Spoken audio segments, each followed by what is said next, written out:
Salmo capítulo 3. Y nos vamos a quedar ahí, nos vamos a estacionar ahí durante toda la predicación. Vamos a estudiar este salmo, el Salmo capítulo 3, y vamos a comenzar por el versículo 1 y el versículo 2. Dice: Oh Jehová, dice David, ¿cuántos se han multiplicado mis adversarios? Muchos son los que se levantan contra mí. Muchos son los que dicen de mí, no hay para él salvación en Dios.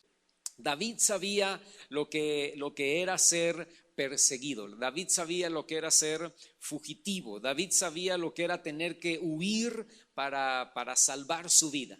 La primera vez que él tuvo que huir, él tuvo que escapar, fue delante de la presencia del rey Saúl. Estaba endemoniado, estaba lleno de celos, ¿no? Saúl en contra de David, y David realmente no había hecho absolutamente nada, hermano, para merecer esa tribulación. Una tribulación que duró aproximadamente, algunos dicen que 8 años, otros hablan de 10 años, ¿no? Pero 8 o 10 años, escúchame, aunque hubiera sido un año, eso sería terrible, ¿no? Pero de 8 a 10 años, David huyendo de cerro en cerro, de desierto en desierto, de cueva en cueva. Tuvo que llevar a sus padres a vivir a otro lugar, a otra región, esconderlos allá, pedirle de favor a un rey pagano, a un rey gentil, ¿no? Que escondiera ahí a su padre, a su madre, a sus hermanos, porque el rey no solamente iba contra David, iba contra toda la familia. Y verdaderamente Saúl sí tenía toda la intención de matar a David. Entonces tiene que ir a esconder a sus padres y él salir huyendo, ¿no? Por todo el territorio de Judá para no ser encontrado por Saúl. Y vuelvo a repetirles, él no había hecho absolutamente nada, hermano, para merecer esta situación. Ahora se encuentra con una segunda prueba donde él ahora vuelve a tener que ser fugitivo, vuelve a ser perseguido. Y esta segunda prueba, hermano, es diferente. Fíjate, en esa primera prueba con Saúl era un jovencito. En esta segunda prueba es ya una persona pues grande de edad. Probablemente rebasaba los 55, tal vez los 60 años de edad. Era ya pues casi un anciano, ¿no? Y de alguna manera esta segunda prueba, fíjate, era el resultado del pecado que él había cometido en contra de Urías. ¿Te acuerdas quién era Urías, hermano? Urías era el esposo de Betsabé y él lo había mandado matar. Él había sido el autor intelectual de la muerte de Urías. Había adulterado con la esposa de Urías, la había tomado como mujer y luego y se los he dicho en otras ocasiones, creo que lo hablamos hace 2 o 3 o 4 domingos atrás, ¿verdad? Al quedar embarazada, David planeó cómo matar a este hombre. Y el profeta Natán llega delante de David y le dice: tú eres el hombre malvado que tomó una sola oveja la oveja del que tenía solamente una oveja, ¿verdad? Y has pecado en contra de Dios y tu maldad no fue vista por nadie, pero fue vista por el Señor. Y si tú vas, pon una marca ahí en el Salmo capítulo 3, pero ve conmigo a segundo libro de Samuel en el capítulo 12, pero no pierdas de vista el Salmo 3 porque vamos a regresar ahí, ¿está bien? Fíjate, el versículo 11, Natán le está dando una palabra profética por lo que él había hecho en contra de Urías. Y le dice ahí en el versículo 11, le dice: así ha dicho Jehová, he aquí, escucha, yo haré levantar el mal sobre ti, David, de tu misma casa. O sea, tú mandaste matar a un hombre, entonces yo, Dios, voy a levantar el mal en contra de ti, el mal sobre de ti, de tu misma casa. Y tomaré tus mujeres delante de tus ojos y las daré a tu prójimo, el cual yacerá con tus mujeres a la vista del sol. Y luego, si sigues leyendo, no lo sigas leyendo ahorita, pero lo que dice Natán es: lo que tú hiciste en secreto, yo lo voy a hacer en público. Y esta palabra profética del versículo 11 de 2 de Samuel capítulo 2, hermano, se cumplió cabalmente años después con la rebelión de Absalón. Y ahora David no huía de un rey loco llamado Saúl. Ahora David, escúchame, en esta segunda prueba huía de su propio hijo, de Absalón, que se había rebelado, que quería darle un golpe de estado a su propio padre, el rey David. Esto era una prueba aún mayor, ¿no? Y de alguna manera esta segunda prueba él la había provocado, lo cual hacía que esta segunda prueba fuera todavía más difícil. En la primera él no había hecho absolutamente nada. Eran los celos de Saúl, era el coraje de Saúl, era la envidia de Saúl, era que Saúl estaba loco, que Saúl estaba endemoniado y David no tenía culpa. Pero en esta segunda Dios le dijo: yo voy a levantar el mal de tu propia casa. Y ahora, años después, estaba recibiendo el pago, la confirmación de esa palabra profética. Qué tremendo. Si ya de por sí, hermano, escúchame, ha de ser triste. Digo, yo no he pasado por eso, ¿verdad? Y no creo que ninguno aquí ha pasado por eso, pero ya es triste huir de un enemigo. ¿Cuánto más tener que huir de tu propio hijo que te quiere matar? No es el rey, no es otra persona, es tu hijo. Tu hijo que quiere tu puesto, tu hijo que quiere tu trono, tu hijo que quiere, se ha rebelado contra ti y va tras de tu muerte, porque no podía dejar vivo al rey, ¿verdad? Si quería apoderarse del reinado, obviamente tenía que matar al rey, y el rey era su padre. Y parecía, hermano, como que todo estaba en su contra. Y no solamente, fíjate, no solamente su hijo lo quería matar, también algunos de sus súbditos que en el pasado le habían sido fieles y leales a David, se juntaron con su hijo. La rebelión de Absalón, hermano, era una rebelión fuerte, era una rebelión bien establecida, bien formada, bien hecha. Y estuvieron a punto, verdaderamente, ahí en la palabra, si tú lo lees, estuvieron a punto de quitarlo en serio, ¿no? Pero escúchame, hermano, lo más difícil de todo esto es que David pensaba: yo provoqué esto, yo me aventé encima la maldición, yo pequé con Betsabé, yo maté a Urías, Dios me profetizó, ¿verdad? Este es el pago. Escúchame, esto es muy importante para entender el Salmo capítulo 3. Yo estoy cosechando el pago de lo que sembré. Yo estoy cosechando la promesa, entre comillas promesa, ¿verdad? De Dios, de voy a levantar el mal de sobre tu casa.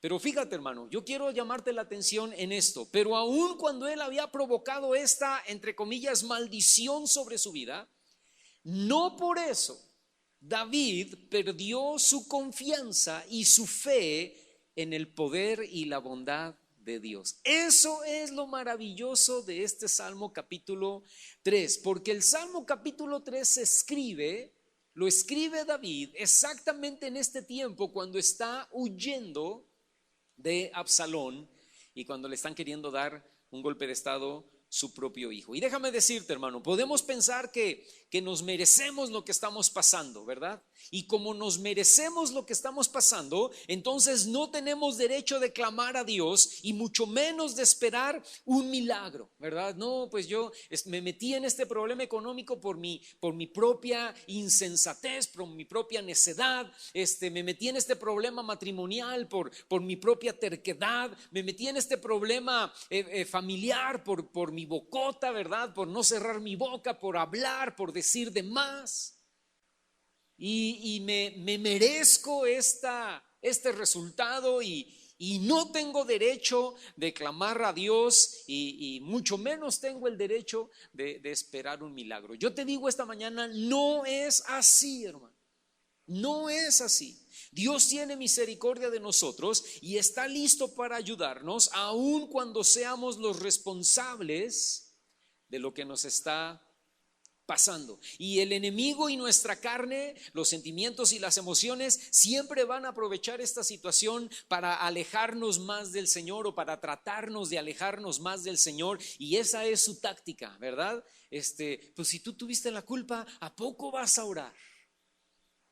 Pues si estás ahí en donde estás por tu culpa, ¿a poco todavía vas a tener el descaro de orar? ¿A poco todavía vas a tener el descaro de buscar a Dios? ¿Y tú crees que Dios te va a contestar? ¿Y tú crees que Dios va a obrar un milagro?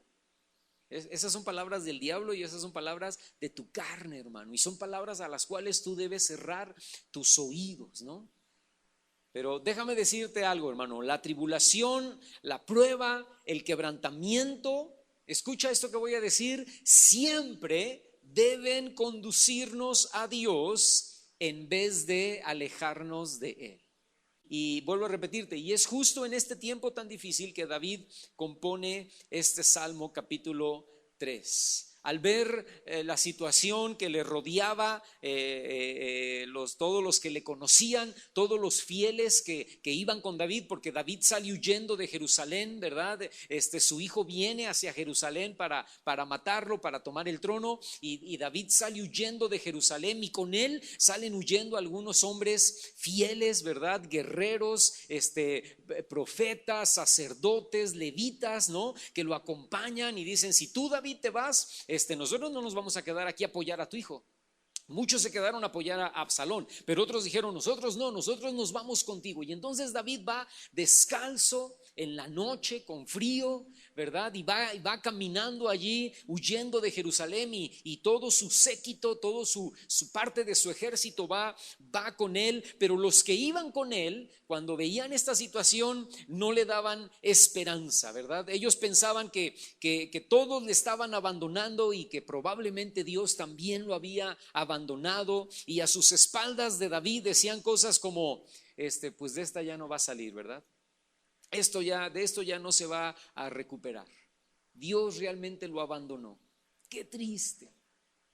¿Te ha pasado, hermano, que has estado en situaciones difíciles y que nadie te dice, pero tú sabes que hay gente atrás de ti diciendo: y que se va a morir, y qué triste, no, de esto ya no sale, no, esto sí es el divorcio, esto sí ya es el fin, aquí se acabó su negocio, aquí se terminó su vida, aquí se le acabó su hijo, su hija, ¿verdad? Qué difícil, ¿no? No te dan esperanza, no te dan aliento, de lo que te hablan es: ya, manito, hasta aquí llegaste, ¿verdad? Se acabó. Pero David sabía, hermano, que Dios estaba con él. Parecía que todo estaba perdido, parecía que este era su fin, parecía que ya no había esperanza. Y entonces, escúchame, David hace lo que mejor sabía hacer y lo único que podía hacer: orar y adorar. Eso era lo mejor que David sabía hacer, y eso era lo único que en este punto David podía hacer. Y lo comienza a hacer, ¿verdad? Ora y adora, porque cuando pasamos tiempos difíciles, hermano, lo mejor que podemos hacer como hijos de Dios es orar y adorar. La oración y la adoración cambian nuestras perspectivas, nos ponen en la perspectiva correcta porque nos dan la perspectiva de Dios. Entonces, cuando tenemos problemas, cuando tenemos situaciones difíciles, cuando estamos pasando por angustia, lo mejor que podemos hacer es orar y adorar y recibir la perspectiva de Dios. Ve conmigo otra vez, Salmo capítulo 3. Fíjate lo que dice el versículo 3. Fíjate cómo canta o adora y ora David, ¿no? Dice más, esa palabra más también la podemos traducir como pero, ¿verdad? Versículo 3 dice: pero tú, Jehová, o mas tú, Jehová, eres escudo alrededor de mí. En medio de toda esta situación, en medio de toda esta angustia, en medio de toda esta desesperación, en medio de esta persecución de mi propio hijo, tú, Jehová, eres escudo alrededor de mí, mi gloria y el que levanta mi cabeza. Y fíjate, en este punto, hermano, en este versículo 3, el salmista declara tres cosas en cuanto a lo que Dios era para él. Número uno, dice: eres mi escudo. Y todo el mundo Tú y yo sabemos lo que era un escudo y lo que el escudo cubría. Había escudos muy pequeños, ¿verdad? Redondos, que solamente cubrían la parte del pecho, parte de la cara, del rostro y el pecho del soldado. Pero, por ejemplo, los romanos tenían escudos como los toletes que usan ahora los policías, ¿no? Escudos que van desde la cabeza hasta el piso, de esos rectangulares, ¿no? Y ese escudo cubre desde la cabeza hasta los pies. Ahora, escúchame, David no habla de ese escudo. David habla de un escudo muy especial, porque dice que Dios es escudo, no solamente que le protege el rostro o el pecho, dice que Dios es escudo alrededor de él. Yo jamás he visto un escudo así. Pero Dios, hermano, es escudo para nosotros, no que nos protege de frente. Dios es un escudo que nos protege detrás, de lado y de frente y de todas partes. Dios es un escudo protector, ¿verdad? Que protege nuestras vidas, que nos rodea completamente. Y dice, y eres mi gloria. ¿Por qué? Porque al final de cuentas sabía que todo obra para bien a los que amamos a Dios. Escúchame, aun cuando tú mismo te metiste en la bronca en la que te metiste, todo obra para bien a los que amamos al Señor. Y número 3 dice, tú eres el que levantas mi cabeza. O sea, no tenía una actitud de derrota. Aun cuando todo se veía perdido, Dios era el que le daba ánimo, Dios era el que le daba alegría, Dios era el que le daba una actitud de victoria y de triunfo. ¿Por qué? Porque tú, Jehová, eres el que levanta mi cabeza. Fíjate en el versículo 4, dice, con mi voz clamé a Jehová y él, escucha, me respondió desde su monte santo. Si algo sabía David, hermano, es que la oración era importante y era lo único que podía hacer, pero además él tenía la seguridad, la convicción de que Dios, escucha esto que voy a decir, hermano, sí le respondería. Y eso habla de la fe que debemos tener al orar en medio de las pruebas. Necesitamos tener fe. Necesitamos orar en medio de la prueba, necesitamos orar en medio de la tribulación, sabiendo y confiando que Dios sí me va a contestar. Probablemente no me va a contestar como yo quiero, pero me va a contestar.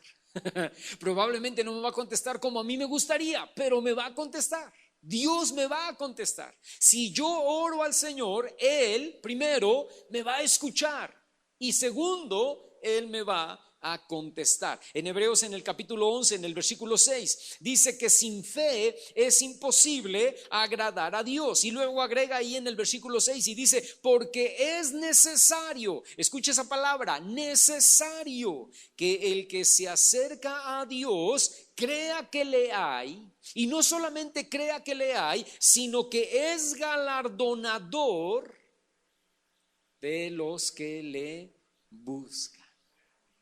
¿Y cómo nos galardona Dios? Nos contesta nuestra oración. Y pudiera ser que a veces contesta nuestra oración de una manera negativa, pero escúchame, aun cuando Dios contesta nuestra oración de una manera negativa, es para nuestro bien y es para nuestra bendición.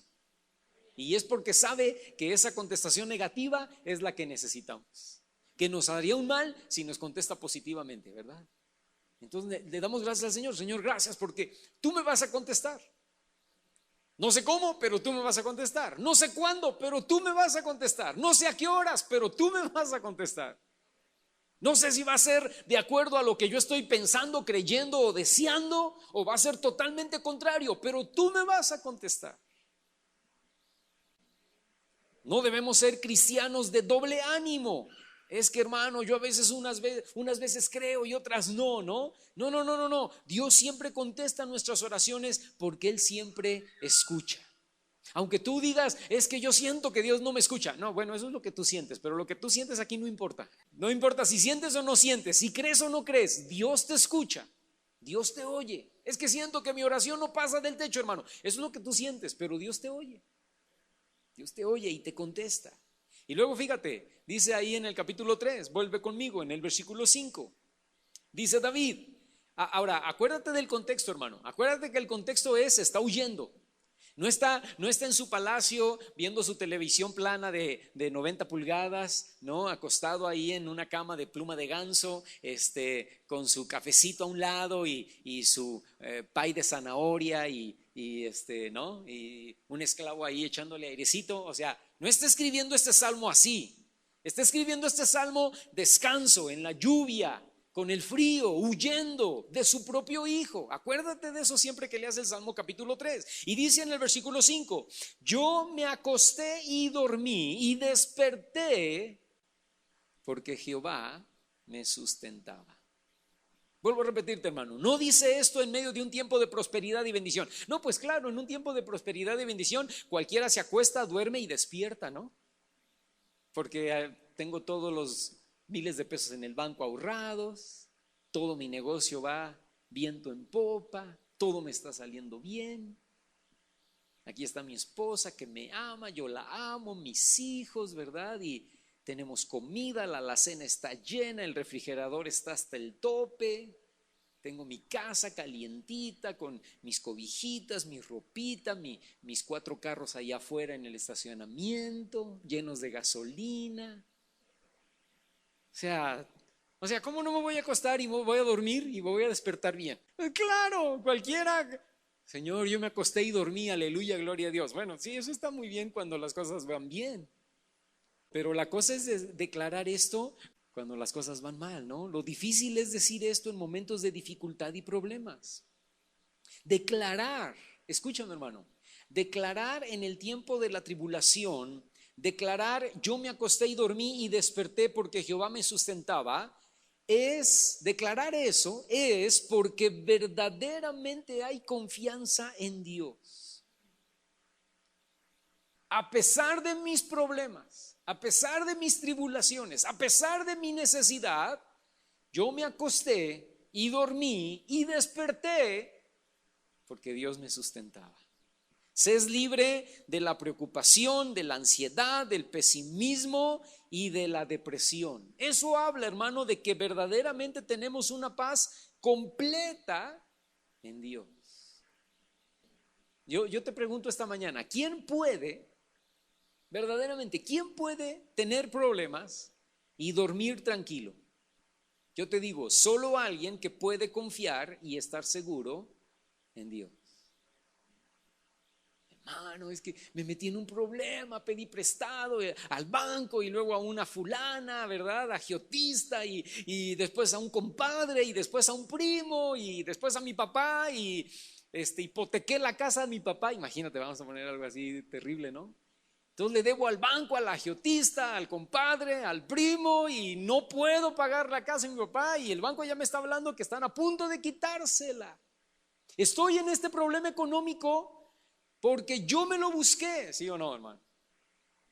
Yo me aventé la maldición encima porque la Biblia dice, no pidas prestado, ¿verdad? Y también no prestes. Bueno, pero eso es otro tema, ¿verdad? Pero yo me aventé la maldición encima. Señor, ayúdame. ¿Tú crees que Dios le puede contestar, hermano? Sí, lo acabamos de ver. Dios le puede contestar. Y aun cuando está en ese problema y en esa necesidad, porque Él mismo se metió en ella, no debes perder tu esperanza y tu confianza en Dios. Señor, la regué, fallé, violé tu palabra, hice exactamente lo que tú me decías que no debía de hacer, pero ahora, Señor, ayúdame. Y ¿sabes algo, hermano? Dios es tan tremendamente bueno y misericordioso que Él te puede ayudar. Y alguien te pregunta, ¿y cómo duermes? Y tú dices, y duermo bien tranquilo. Pero le debes al banco, le debes al agiotista, le debes al primo, le debes al cuñado y está endeudada la casa de tu padre. Y sinvergüenza, desvergonzado. No, es que Dios me está dando tranquilidad y confianza. Ahora, no estoy diciendo con esto, hermano, que métete en problemas, de todas maneras Dios te va a ayudar, ¿verdad? No, escúchame. Pero lo que te estoy diciendo es que a pesar de haberte metido en problemas por tu propia necedad o terquedad, puedes confiar y esperar en Dios. David sabía, Natán vino y me dijo, el mal se va a levantar de tu propia casa. Ahora lo estoy viendo con Absalón, pero yo me acosté y dormí y desperté porque Jehová me sustentaba. Hermano, escúchame. Dice ahí en el versículo 6 y 7, no temeré, dice David, no temeré a 10 millares de gente que pusieren sitio contra mí. Levántate, Jehová, dice el verso 7, sálvame, Dios mío, porque tú heriste a todos mis enemigos en la mejilla, los dientes de los perversos quebrantaste. Escucha esto que voy a decir, hermano. No importa si viene un solo enemigo o no importa si viene todo un ejército de 1,000,000 de personas en contra de ti. Dios es poderoso para salvarnos sin importar lo grande o lo difícil que sea la prueba. Ve rápidamente, no pierdas de vista el Salmo capítulo 3, pero ve rápidamente a Segunda de Crónicas en el capítulo 32. Fíjate, ahí atrásito, unas hojas más atrás. Segunda de Crónicas en el capítulo 32. Y fíjate lo que dice versículos 7 y 8. Está hablando del rey Ezequías. Un gran ejército, el ejército de Asiria, venía en contra de ellos. Asiria era una potencia mundial en ese momento. Asiria tenía el mejor ejército del mundo en ese momento. Y vienen contra Ezequías, contra un territorio pequeño llamado Judá, el reino del sur.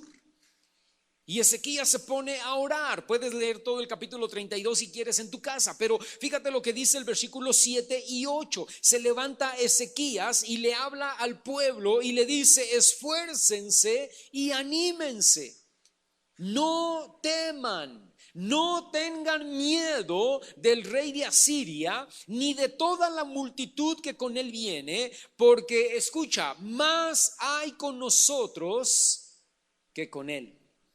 Con él está el brazo de carne, mas con nosotros está Jehová nuestro Dios para ayudarnos, para pelear nuestras batallas. Y el pueblo, fíjate, tuvo confianza en las palabras de Ezequías, rey de Judá. David dice la misma cosa, ¿verdad? No temeré a 10 millares de gente que pusieren sitio en contra de mí. Ahora, es importante mencionar esto. David se había arrepentido, ¿verdad? Natán había venido y le había dicho: voy a levantar el mal de tu propia casa. Y David se arrepintió en ese momento. Y por eso podía, ¿verdad?, venir delante de Dios y decir: Señor, aquí estoy, ayúdame, no voy a temer, no voy a tener miedo. Ezequías hizo lo mismo. Escúchame, cuando tú lees la historia de Ezequías, no lo leas ahorita, pero si tú vas a la palabra, tú puedes ver que el papá de Ezequías fue el rey más impío, o uno de los más impíos que tuvo el reino de Judá. Y tú puedes ver que este hombre, pues casi, hermano, literalmente el papá de Ezequías aborrecía a Dios. Escúchame, aborrecía a Dios. Hizo todo lo que un rey de Jerusalén no debía de hacer, ¿no? Levantó ídolos, confió en el rey de Asiria, que ahora se les volteaba y venían contra de ellos, ¿verdad? El papá de Ezequías hizo cosas terribles. Pero Ezequías, cuando llega al trono, cuando el papá muere y Ezequías llega al trono, lo primero que Ezequías hace es arrepentirse y dice: hemos pecado. Y abre las puertas del templo y regresa su adoración a Dios, ¿verdad? Y entonces cuando regresa su adoración a Dios, y dice ahí la Biblia, si tú lo lees, que celebra la Pascua, y celebró una Pascua como nunca se había celebrado, dice ahí en tu Biblia, desde los tiempos de Salomón hasta ese momento, jamás se había celebrado una Pascua así, dice ahí en Segunda de Crónicas. Y después de ese momento, hermano, es cuando viene Asiria en contra de ellos. Y entonces Ezequías clama y dice: no teman, no tengan miedo, Dios está con nosotros. Más son los que están con nosotros que los que están con ellos. Él es Jehová Sabaoth, el Dios que pelea nuestras batallas, el Dios que nos da la victoria. Nuestra pelea es espiritual. Debemos pelear en oración. Las armas de nuestra milicia son espirituales y poderosas en Cristo Jesús, dice 2 de Corintios, para destrucción de fortalezas. Debemos confiar y creer que al final Dios siempre nos dará la victoria. Dios siempre te va a dar la victoria. Y termina diciendo el Salmo capítulo 3, es un salmo solamente de 8 versículos, y dice el versículo 8: la salvación, ¿de quién es, hermano? La salvación es de Jehová. Sobre tu pueblo sea tu bendición. Escucha, para finalizar, Dios declara dos verdades muy importantes. Número uno, la salvación, escucha esto que voy a decir, esta palabra que voy a decir, siempre viene del Señor. La salvación nunca viene de personas, la salvación no viene de ningún otro lado, menos la salvación viene de la suerte o del destino. La salvación siempre viene de parte de Dios. Ahora, déjame decirte esto, Dios puede usar un médico, claro que sí.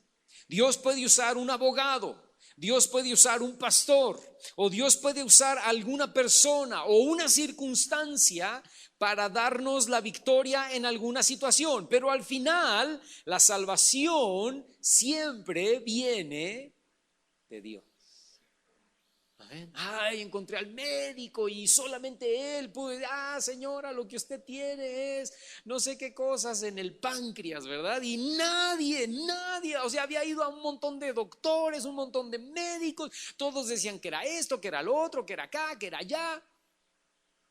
Y nunca le dieron, por 6 años ahí, martirio, ¿verdad? Calvario de enfermedad hasta que llegué con este doctor que me dijo, no, lo que usted tiene es en el páncreas una bacteria que estoy aquí inventando, ok, pero.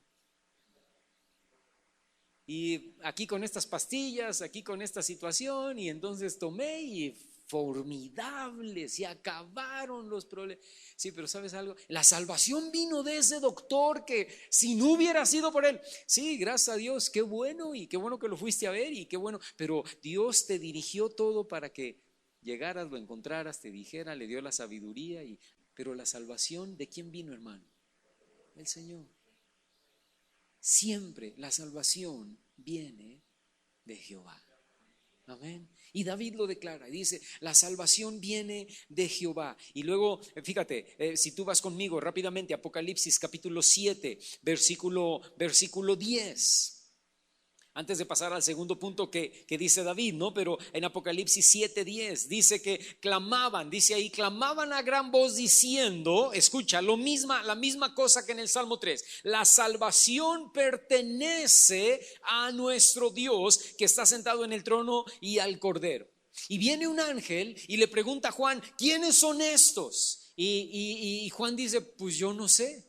Porque era una multitud gigantesca que clamaba y decía, la salvación pertenece a nuestro Dios. Y le preguntan a Juan, ¿y quiénes son estos que están clamando? Toda esta multitud de miles y miles de personas que claman que la salvación pertenece a nuestro Dios, ¿quiénes son? Y Juan dice, no lo sé, tú lo sabes. Y el ángel le dice, en el versículo 14 dice que eran los que habían salido. Dice, todos estos son los que han salido de la gran tribulación. Ahora, escúchame, hermano, escúchame. ¿Te imaginas la gran tribulación? Cuando tú lees la Biblia y lees sobre la gran tribulación, no sobre la tribulación, sino sobre la gran tribulación. 3 años y medio de gran tribulación, ¿verdad? Cosas terribles pasando en el mundo. Cosas terribles pasando físicamente y espiritualmente. Y los que salen de esa gran tribulación declaran y dicen, la salvación no vino de ninguna persona, de ninguna circunstancia, la salvación vino de Jehová. La salvación es de nuestro Dios. Por eso, hermano, escúchame, antes de ir al doctor, o sea, qué bueno que vayas al doctor, qué bueno que corras al abogado, ¿verdad? No que lo corras, sino que vayas al abogado, ¿no? Pero antes de ir al doctor, antes de ir al abogado, antes de ir al compadre, antes de ir al pastor, escúchame, tú tienes que venir a Dios y decirle, Señor, yo no pongo mi esperanza en el doctor, ni en el pastor, ni en el abogado, ni en el compadre, ni en el amigo, ni en mis padres. Yo pongo mi confianza en ti, Señor. Tú eres mi esperanza. La salvación va a venir de ti. No pongo mi esperanza en esta pastilla que me voy a tomar cada 8 horas o cada 12 o cada 24, ¿verdad? Yo pongo mi esperanza en ti. Tú eres el que me vas a dar la salvación. Y luego dice, la segunda cosa que dice David ahí en el Salmo 3, en el versículo 8, dice, la salvación es de Jehová. Y luego agrega y dice, sobre tu pueblo sea tu bendición. Escúchame, hermano, somos bendecidos porque Dios es nuestro Dios y porque Él quiere bendecirnos y porque Él quiere protegernos debajo de sus alas. ¿Cuántos son pueblo de Dios? Levanten su mano, por favor. ¿Cuántos son pueblo de Dios? Amén. Entonces escúchame, de cajón tú ya eres bendecido, porque Dios quiere bendecirte y Dios quiere esconderte debajo del hueco de sus alas. Yo termino diciéndote esto, hermano: por más difíciles, por más obscuras, por más terribles que sean tus circunstancias, necesitamos aprender, escucha la palabra que usé, aprender a confiar totalmente, plenamente, completamente en Dios, aún si esas circunstancias llegaron por nuestra propia necedad o por nuestra propia imprudencia. Volviendo al ejemplo del hombre que había hipotecado la casa del papá y que había pedido préstamo al agiotista y al banco y al compadre, ¿verdad? Y regrésate a ese caso, ¿no? Señor, respóndeme. Y Dios le responde y dice: sí, vas a ir a la cárcel. ¿Será una respuesta de Dios eso, hermano? Totalmente. Pero voy a dormir tranquilamente, ¿verdad? Voy a la cárcel, me lo merezco, ¿no? A lo mejor ahí voy a aprender buenos modales, pero escúchame, pero en la cárcel Dios me va a enseñar algo. En la cárcel Dios me va a mostrar algo. En la cárcel, esa cárcel va a ser de aprendizaje. Esa cárcel va a ser porque necesito estar ahí. Wow, escúchame, hermano, lo que estoy tratando de decirte es que cuando nos metemos a la presencia de Dios y cuando oramos y confiamos en Dios, Dios cambia totalmente este chip. Dios cambia totalmente nuestra perspectiva y nuestra manera de ver las cosas. Y luego sales de la cárcel para restaurar lo que hiciste, ¿no? El endemoniado gadareno se metió como endemoniado porque él se metió, ¿no? Y luego cuando Jesús lo libera y se mete Jesús a la barca porque los gadarenos no lo quieren ahí, el endemoniado le dice: déjame ir contigo. Y le dice Jesús: no. Hiciste mucho daño. Probablemente le hiciste mucho daño a tus padres, a tus familiares, a tus vecinos. No sé en qué tanto te metiste que acabaste así, como hace ratito estabas, ¿verdad? Ahora vete a los tuyos, regrésate a los tuyos, restaura la relación y cuéntales cuán grandes cosas ha hecho Dios contigo. Y este hombre lo entendió, hermano, y este hombre dijo: amén, ¿verdad? Y se dio la media vuelta y se fue. Y yo me imagino que cuando lo vieron los padres, los hermanos, los tíos, los primos, los vecinos, los compadres, ¿verdad? La gente que lo conocía, cuando lo vio, no sé si era de ahí o era de otro lugar, pero él dio verdadero testimonio. Dios contestó mi oración, aun cuando yo me metí en medio de esta situación tan difícil. Amén. Debemos aprender, hermano, como David, a adorar, a orar, a poner toda nuestra confianza en Él, tener la fe y la seguridad de que Él va a contestar nuestra oración, va a traer salvación y va a traer bendición a nuestras vidas. Amén. Entonces, vamos a levantar nuestras manos y vamos a decirle: Señor, gracias, porque tú eres un Dios bueno, tú eres un Dios lleno de misericordia. Y puede ser que esta situación que estoy pasando en estos últimos días o semanas o meses o tal vez ya años, Señor, puede ser que yo mismo me metí en esto, Señor, por terco o por necio o por no ser sabio o por no conocer tu palabra, o yo no sé, Señor. Pero Padre, yo oro como oraba David, Señor. Yo espero en ti. Tú eres un escudo alrededor de mí. Tú tienes una respuesta hoy para mi vida, Señor. Tú me vas a contestar, no de acuerdo a lo que yo quiero, no de acuerdo a lo que yo creo, no de acuerdo a lo que yo espero, sino de acuerdo a tu voluntad, Señor, para mi vida, Padre. La salvación viene de ti y de nadie más, Señor. Yo declaro, Padre, que a partir de hoy voy a acostarme y voy a dormir y voy a despertar, porque tú eres, Señor, el que sustenta mi vida, y tú eres, Señor, el que vas a dar una respuesta, y tú eres, Señor, el que va a traer la victoria a mi vida. No temeré a 10 millares de gentes que pusieren sitio contra mí. Tú eres mi esperanza, tú eres mi refugio. Más están conmigo que los que están en contra de mí, Señor. Y te doy gracias por eso, Señor. Yo aprendo hoy a esperar, yo aprendo hoy a confiar, yo aprendo hoy a adorar y a orar delante de tu presencia. Yo aprendo hoy a meterme en medio de mis circunstancias, en medio de mis necesidades, en medio de mis problemas. Yo aprendo hoy, Señor, a confiar en ti, a esperar en ti, Señor, y a tener una actitud de oración y adoración en el nombre de Cristo Jesús.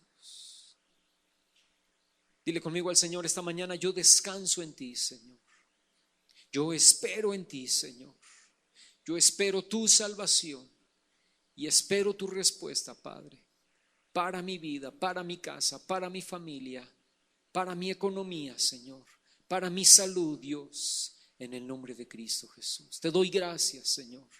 Yo recibo de tu gozo, yo recibo de tu esperanza, yo recibo de tu fe. Yo recibo de tu ánimo.